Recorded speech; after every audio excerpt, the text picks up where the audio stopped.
caught the communities in 3 states off guard. Maricopa County Assessor Paul Petersen arrested in October, accused of smuggling pregnant Marshallese moms into the country, selling their babies for tens of thousands of dollars, exploiting those from poverty to enrich his own life. Well, he's out of a job, facing years in prison, and while all eyes were focused on the man they say is responsible, a Valley nonprofit was focused on the victims of this crime. ABC 15's Cameron Pullum joins us now after sitting down with the nonprofit who cared for those moms when they were seemingly forgotten.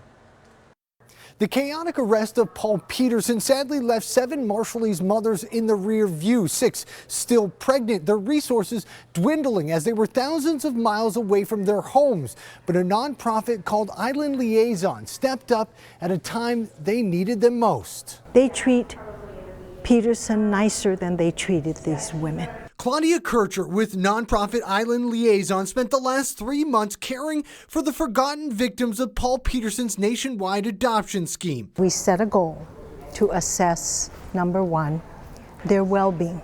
Kircher and a half-dozen partner organizations raced to the East Mesa apartment where the women were staying following Petersen's arrest. Disgusted by their living conditions and lack of medical care, they knew they had to act quickly as 6 remained pregnant. Their prenatal care prior was not very clear, so we had to start from scratch. A group of midwives performed exams, but gaining the women's trust would not be easy. It took 3 days, and we sat on the floor and we just talked to them. Kircher says they appealed to their humanity in an attempt to restore their faith. That's when they began opening up, telling her they were offered $10,000 to give up their babies. When you come from the outer islands, what is $10,000? Million?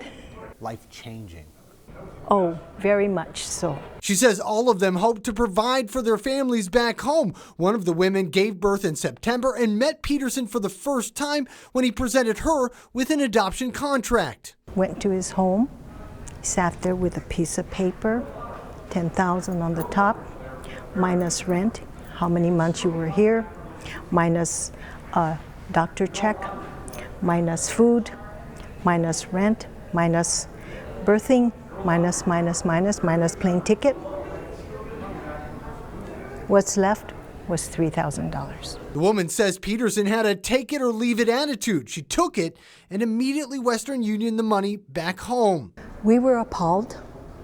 We were shocked. Since then, all the women have given birth and left the state to be with family, but the sting of what they saw and heard festers. It's something Kircher says she'll never forget.